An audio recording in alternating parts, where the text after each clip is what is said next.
오늘 본문은 소돔과 고모라 성 심판과 멸망 이야기입니다. 하나님께서는 유황불을 내려셔서 이 두 성을 전부 다 잿더미로 만드셨어요.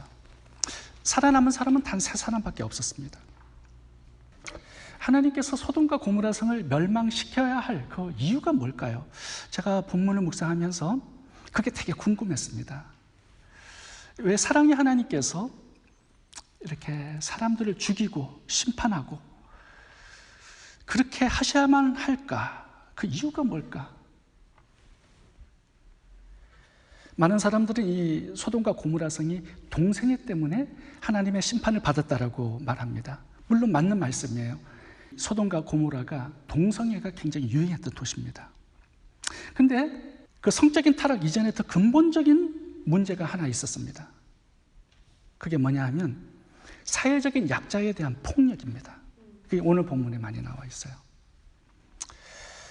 제가 이렇게 생각하는 이유는 이 부르짖음이라는 단어 때문입니다. 오늘 본문에 2번 나와 있는데요. 18장 20절과 21절을 읽겠습니다. 여호와께서 또 가라사대 소돔과 고모라에 대한 부르짖음이 크고 그 제약이 심히 중하니, 뭔가 백성들이 괴로워서 부르짖어야만 하는 어떤 고통, 제약의 문제가 있었던 거죠. 21절도 보겠습니다. 내가 이제 내려가서 그 모든 행한 것이 과연 내게 들린 부르짖음과 같은지 그렇지 않은지 내가 보고 알려 하노라. 하나님께서 내려와서 점검을 하셔야 할 정도였습니다. 이 부르짖음이라는 단어가 제일 먼저 나온 것이 창세기 4장입니다. 오늘 본문하고 똑같은 단어가 아벨이 가인에게 돌 맞아 죽을 때 하나님께 부르짖었다라고 기록해 놓았죠. 호소라는 단어가 나와요. 그 단어가 오늘 부르짖음이라는 단어와 똑같습니다. 다시 말하면 이 부르짖음이라는 단어는 폭력과 연관이 되어 있는 단어예요. 소돔과 고모라 성 안에는 사회적 약자들이 폭력을 당해서 부르짖는 소리가 하나님의 귀에까지 들린 것입니다. 법정에서는 재판관이 뇌물을 받고 누명을 씌운 사람들의 억울한 부르짖음이 있었습니다. 직장에서는 노동자 임금을 착취해서 그 사람들이 가정에 돌아가서 먹을 것이 없어서 부르짖는 그 부르짖음이 있었던 거예요. 사회에서는 힘을 가진 부자들이 여자들과 어린 아이들을 성적으로 폭력해서 그들의 고통 가운데 부르짖는 소리가 이 성 안에 가득했던 겁니다. 오늘 본문에 보시면 롯을 찾아온 두 손님을 마을 사람들이 성폭행하려고 달라드는 그런 내용이 나와요. 그러니까 이 도시는 성적인 폭력이 대단한 뿌리를 내리고 있었던 도시였습니다.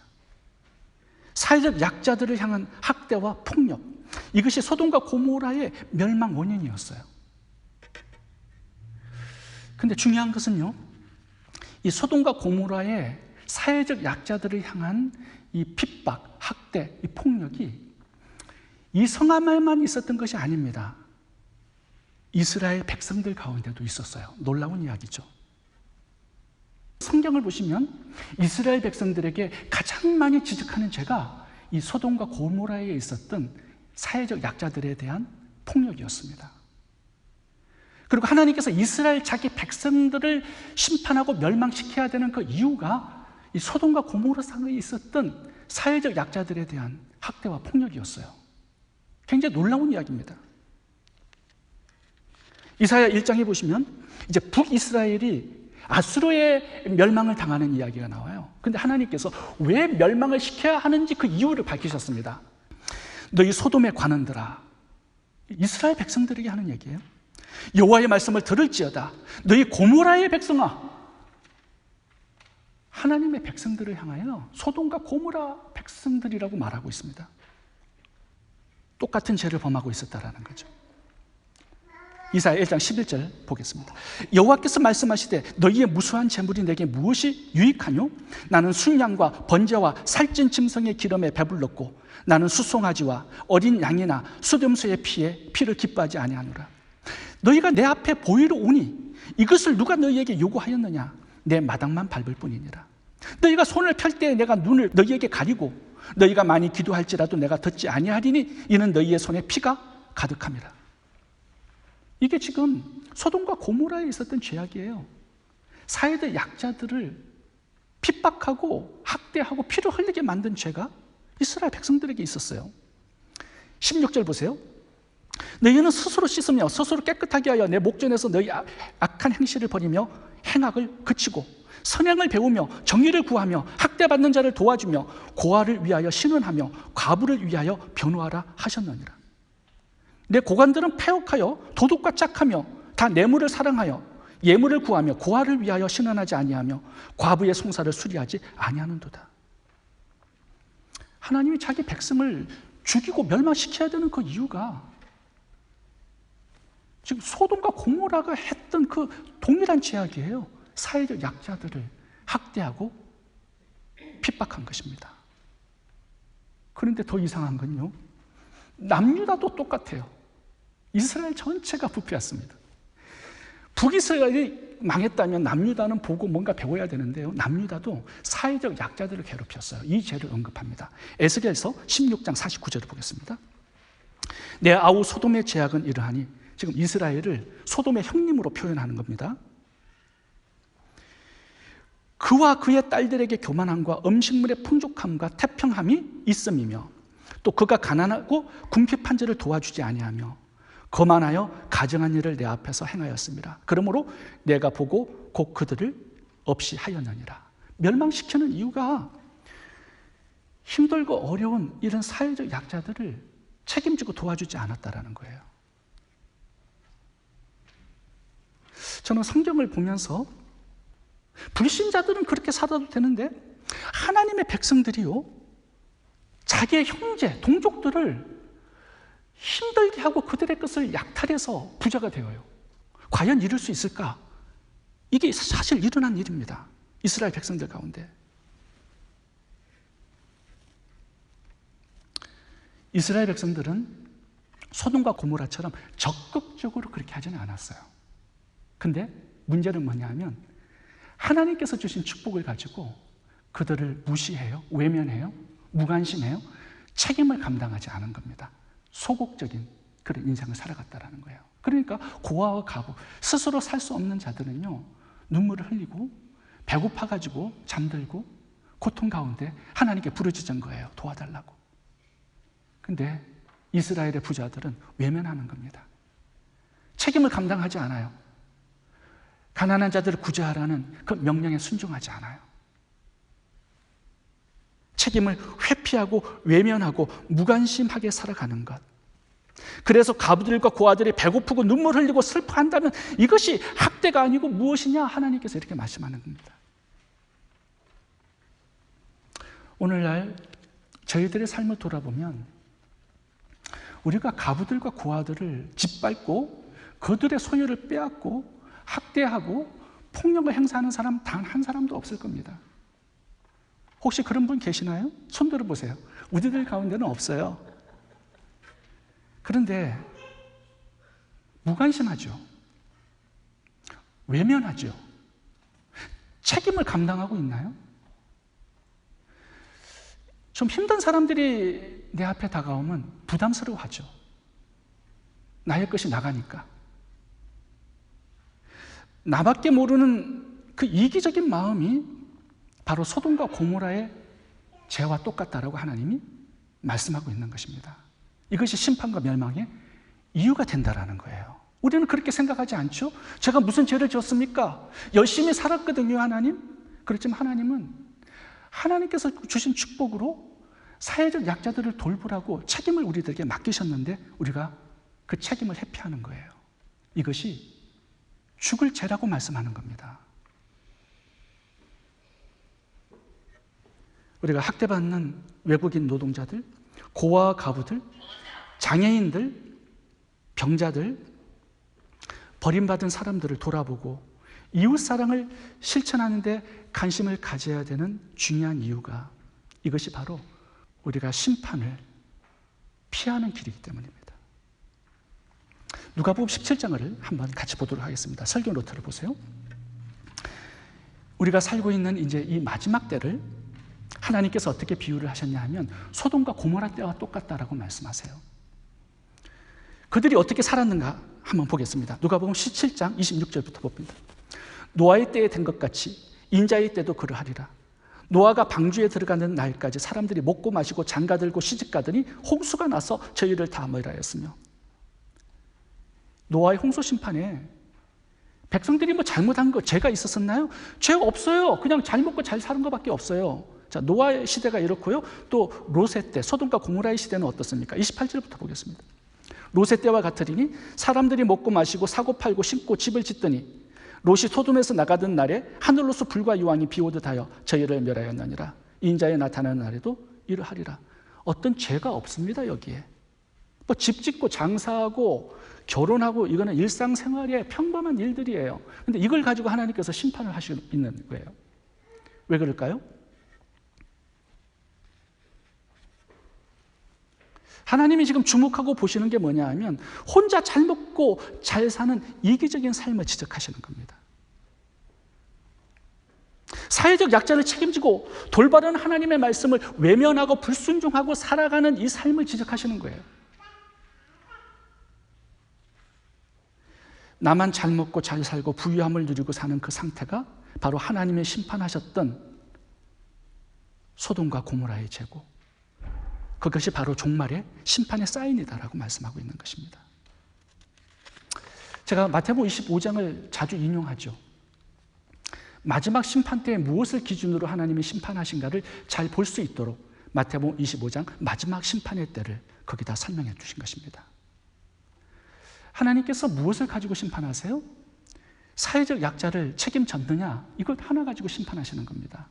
삶을 보면 참되게 믿고 살았는가를 확인할 수 있다는 거예요.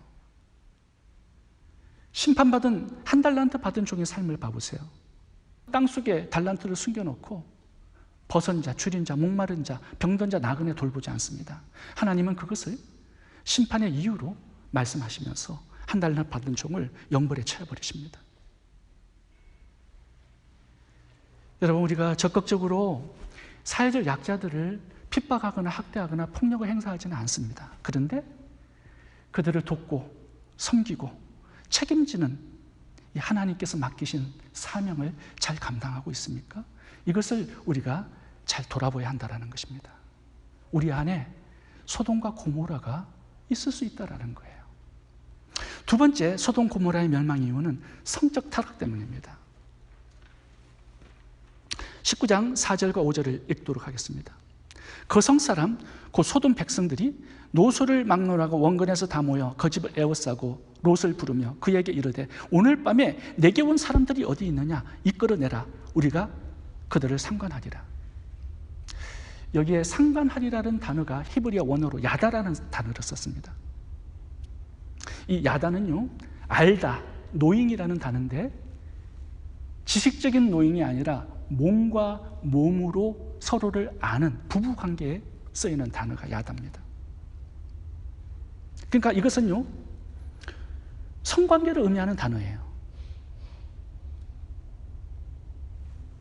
근데 8절도 봐보시면 야다라는 단어가 한 번 더 나옵니다. 근데 언제 썼냐 하면 롯이 이제 두 딸을 동네 사람들에게 마음껏 성적 쾌락을 즐기도록 내어주는, 그때 남자를 알지 못하는 내 두 딸이 있으니 남자를 알지 못한다, 이 알다라는 단어가 또한 야다입니다. 그러니까 첫 번째 야다는요, 동성애를 뜻하는 단어고요, 두 번째 야다는 일반적인 남녀의 성관계를 뜻하는 단어입니다.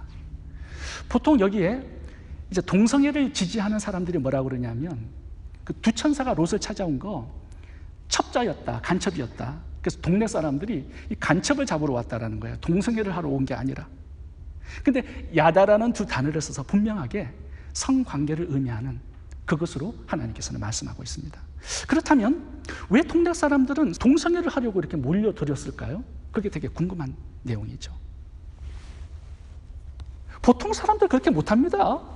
사람들이 버릇이 이렇게 많이 있는데 동성애를 하러 사람들의 문을 두드린다. 그거는 좀 상식적으로 이상한 일이죠.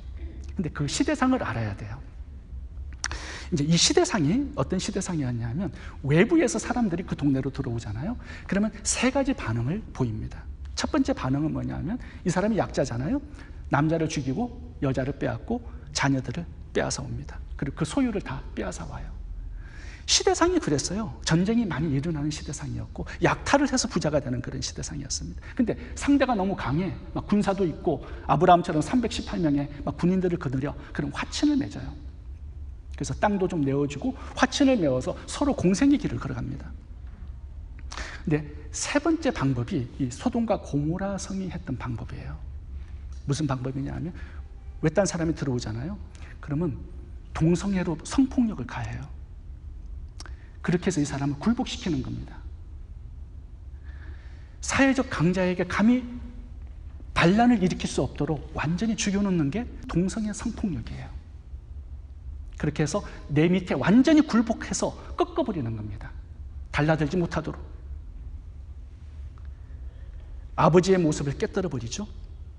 남편의 이미지를 깨뜨려 버려요.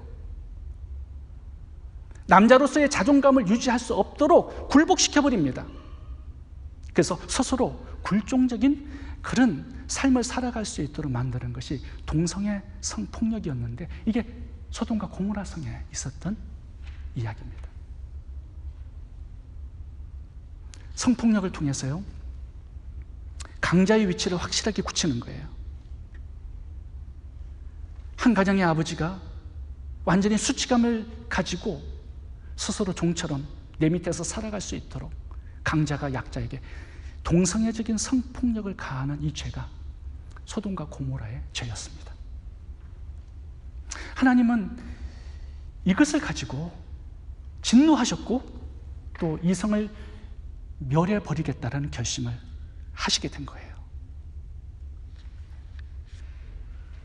요즘 우리 사회는 어떻습니까?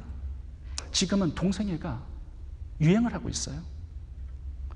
미국 전 국민의 7.5%가 동성애자들이라고 발표가 나왔습니다. 계속 올라갑니다. 국민의 60%가 동성애를 지지해요. 우리 사회가. 그래서 동성애를 반대하면 정치인이 될 수가 없습니다, 요즘에는. 근데 문제는 고등학생들이에요. 고등학생들은 제가 인터넷에서 조사를 했는데 미국의 질병통제예방센터에서 22년 3월 31일에 조사해서 발표한 자료인데요.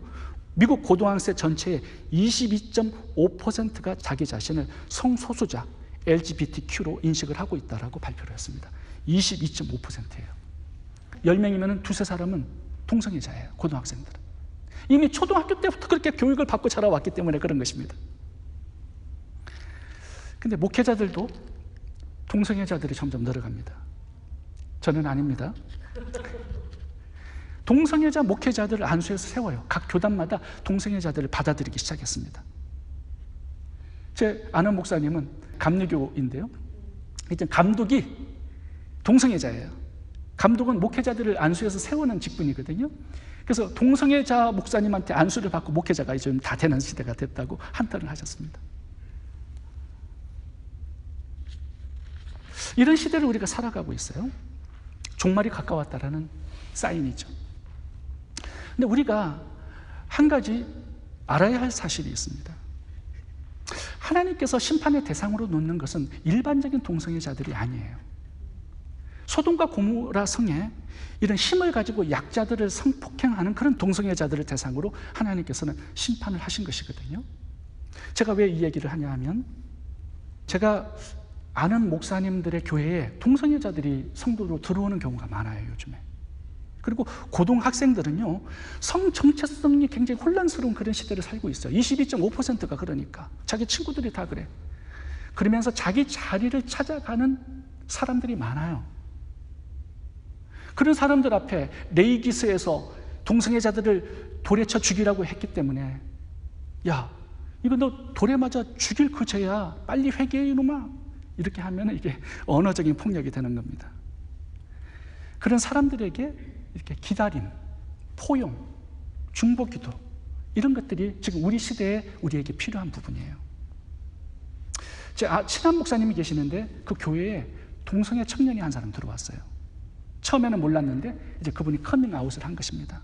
그런데 학벌을 보니까 한국에서 서울대를 나왔어요. 예일대에서 박사학위를 받았어요. 아버지가 육군 장성이에요. 그러니까 한국에서는 아버지에게 피해가 될까봐 이제 미국으로 온 겁니다. 최고 엘리트였죠. 근데 어릴 때부터 동성애자예요. 근데 그걸 숨기면서 살아온 거예요. 목사님에게 성경이 동성애자를 용납하지 않기 때문에 자기는 크리스찬인데 자기 자신을 바꿔보려고 오랫동안 기도를 해왔는데 이게 안 된다라는 거예요. 그러면서 최근에 결혼을 했습니다. 미국 남자하고. 한국에 부모님이 오셨어요. 그래서 상당히 충격적인 그런 결혼식을 했습니다. 근데 목사님이 이 부부를 잘못되었다라고 정죄하기가 되게 어렵다라는 거예요.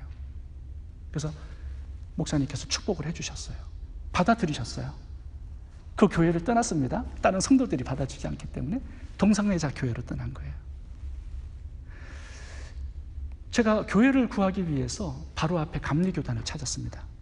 감리교를 갔는데 그 교회는 입구부터 7색깔 무지개가 이렇게 설치되어 있어요. 환영한다 이거죠.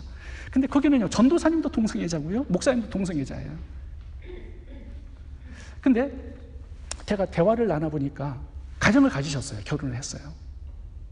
그러면 제가 레위기 11장을 가지고 이거 돌 맞아 죽일 죄야라고 제가 그 앞에서 얘기를 해야 할까요? 저는 그럴 자신 없어요.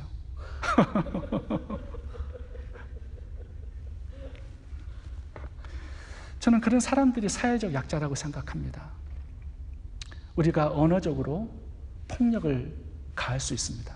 근데 하나님께서 원래 심판의 대상으로 두신 사람들은요, 소돔과 고모라에 그런 힘을 가지고 약자들을 괴롭히고 핍박하고 학대하고 폭력을 가하는 그런 사람들을 하나님께 심판의 대상으로 두신 거예요. 우리가 하나님의 성경을 조금 더 이해할 때 우리는 동성애로 살아가고 또 바꾸고 싶은 그런 마음을 가지고 기도하고 있는 사람들을 향하여서 좀 더 기도해주고 포용하는 그런 넓은 마음을 가져야 된다고 생각을 합니다. 세 번째, 소돔 고모라의 멸망 이유는 의인이 없었기 때문입니다.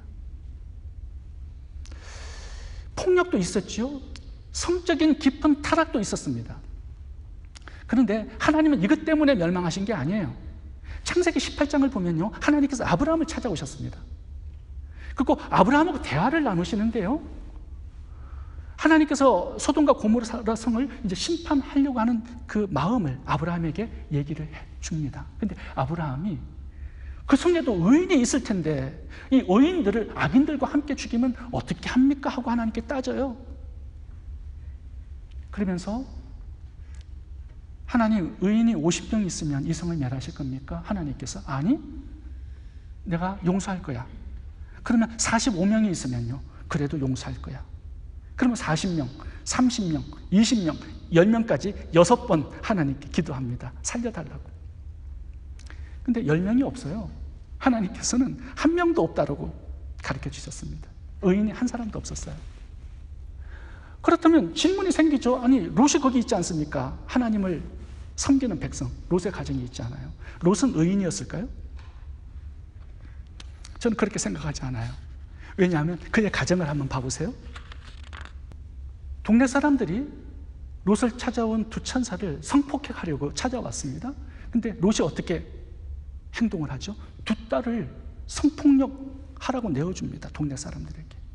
이미 롯은요, 소돔과 고모라에 동화되어 온 사람이에요. 소돔 고모라 사람이 이제 하나님의 백성 아니었습니다. 그리고 두 딸은 어떻습니까? 아버지를 술 먹어가지고 아버지를 성폭행해요. 두 아들을 낳습니다. 모압과 암몬이죠.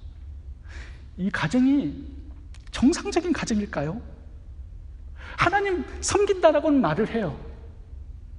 근데 그 삶을 보면 이게 마귀의 백성이지 하나님 백성 같아 보이지 않습니다. 아무 죄책감이 없어. 두 딸을 사람들에게 그냥 성적인 놀이개로 내어줘도 죄책감 없어요. 두 딸은 아버지 술 먹이고 동침해도 이걸 죄라고 생각하지 않아. 롯의 처는요, 하나님께서 구원해 주셨는데 소돔과 고모라 성에 숨겨둔 금은 보석을 미련을 두다가 소금기둥이 되어버렸어요. 이 가정, 하나님의 백성인 가정이 아닙니다. 만약에 이 사람들이 제대로 살아갔다면 한두 사람은 구원했을 거예요. 근데 소망이 없다라고 하나님께서 여기셨기 때문에 이제 끝장을 낸 것입니다. 세상에 완전히 흡수되어 버렸고요. 소돔과 고모라로 완전히 동화되어 버렸습니다. 그런 쓸쓸한 롯의 가족들의 모습을 오늘 본문에서 보게 되는 거죠. 우리의 삶은 어떻습니까? 우리의 삶은 이 소돔과 고모라 시대 사람들과 어떤 큰 차이점이 있을까요? 사회적 약자들을 돌보고 그들을 섬기고 그들의 눈물을 닦아주고 위로하는 삶을 살고 있을까요? 세상과 거룩하게 구별되어서 성적으로 깨끗하고 흠과 티가 없이 그리스도의 신부로 살아가고 있을까요? 우리가 한국 사회를 보면요, 소돔과 고모라 같다라는 생각을 많이 가지게 됩니다. 사회적 약자들을 힘들게 해요. 보이스피싱으로 노인들의 돈을 뜯어가요. 그래서 자살하는 노인들도 요즘에 많습니다. 평생 모은 재산을 다 날려버렸어요. 한국에는 사회 초년생들이 전세 사기를 당해서 자살하는 그런 청년들도 있습니다. 갈 곳이 없어요. 사기를 당한 다음에. 한국의 성문화는요, 상당히 개방적입니다. 미국을 초월하고 있어요. 모든 게 세계 1위입니다, 지금. 제가 어느 목사님의 간증을 들었는데요. 그 교회에 새로 성도님이 등록을 하셨어요. 근데 직업이 뭔가 봤더니 러브 호텔을 하시는 분이었습니다. 여러분, 러브 호텔 아시죠? 처음 들어보나요? 한국에 러브 호텔이 지금 굉장히 많아요. 그 러브 호텔은요, 밤에 장사를 하지 않아요. 낮에 사람들이 막 밀려 들어와서 돈을 많이 버는 그런 직종이 러브 호텔입니다. 주로 청년들이 막 굉장히 많이 찾아와요. 그래서 1시간만 빌려요, 호텔을. 그리고 성관계를 하고 나가는 겁니다. 근데 이게 장사가 너무 많이 되기 때문에 몇 개의 빌딩을 가지고 그 비즈니스를 하시는데 다른 교회에서 오셨어요. 왜냐하면 다른 교회 목사님이 성도는 이런 직종을 하면 안 된다라고 얘기를 했는데 거기는 도저히 신앙생활을 못하니까 목사님 교회로 찾아온 거예요. 근데 목사님이 이거 성도들이 할 비즈니스가 아닙니다라고 말하면 또 떠나가잖아요. 그러니까 말을 못하고 있는 거예요. 또 헌금은 그런 사람들이 많이 하거든요. 교회에 도움이 되는 사람들이에요. 그런 사람들이, 죄인들이. 근데 그 목사님께서요, 예전에는 그렇지 않았지만 요즘에는 성도들이 해서는 안 될 비즈니스를 많이 하신대요. 이제 그걸 간증하시더라고요. 옛날에는 그렇게 하지 않았대요. 그 요즘에는 주일날 예배 드리고 장사하는 그런 비즈니스를 하시는 성도님도 굉장히 많대요. 그러시면서 한국 사회가 이렇게 타락하고 있기 때문에 문제가 아니라 성도들이 함께 세속화되고 교회와 세상이 구분점이 없어진 것이 가장 큰 문제라고 그렇게 말씀을 하셨습니다. 정말 그런 것 같아요. 교회와 세상에 어떤 차이점이 없어요. 성도님들과 불신자들의 어떤 차이점이 없어요. 성도가 사라지는 시대, 의인들이 없어지는 시대가 바로 우리들이 살고 있는 이 시대입니다. 저는 한국이 점점 소돔 고모라처럼 되어가지만 아직도 하나님께서 소망을 가지고 심판하지 않는 그 이유는 27,000명의 선교사님 때문이라고 생각합니다. 10만 명의 목회자들이 사명을 잘 감당하고 계시고요. 800만 명의 성도들 중에 의인들이 그래도 있기 때문이라고 생각합니다. 우리 가정, 우리 교회, 우리 사회에 아직 하나님의 심판이 보류되고 있는 그 이유는 우리들 중에 의인들이 적어도 10명은 있기 때문이 아닐까 생각합니다. 그렇다면 오늘 본문을 결론 지으면서 의인들은 어떤 사람일까요? 어떤 사람들이 의인일까요? 어떤 사람들이 그 사회를 살릴까요? 하나님의 심판을 막고 하나님께서 소망을 가질 수 있는 그런 사람은 어떤 사람일까요? 이 소돔과 고모라 시대가 다 타락한 그런 시대였지만 아브라함 한 사람이 하나님께서 소망을 두신 사람이었습니다. 아브라함은 어떻게 살아갔을까요? 세상에 동화되지 않죠. 믿음으로 살아가죠. 하나님의 음성을 들어요.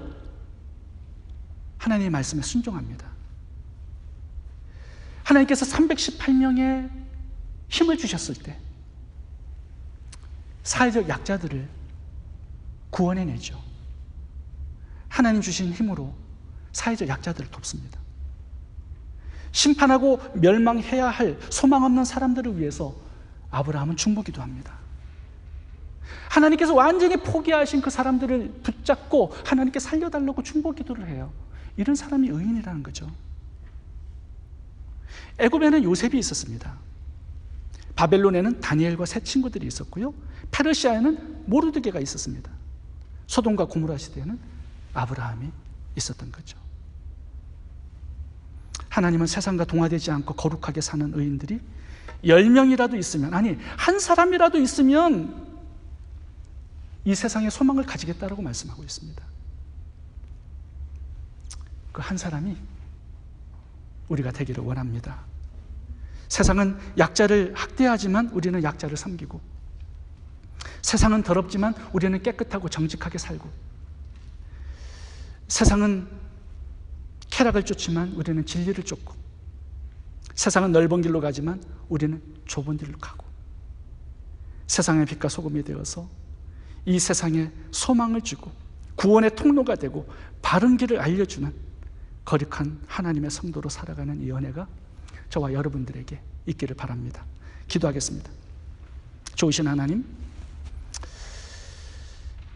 사회적 약자들을 외면하고 부담으로 여기는 것이 아니라 섬김과 희생으로 돌보고, 또한 세상을 따라 성적으로 쾌락을 쫓는 것이 아니라 진리를 쫓고 정결한 그리스도의 신부로 살아가며 죄인이 아니라 의인으로 세상을 구원하는 축복의 통로로 살아가는 저희 모두가 될 수 있도록 도와주옵소서. 예수님 이름으로 기도합니다. 아멘.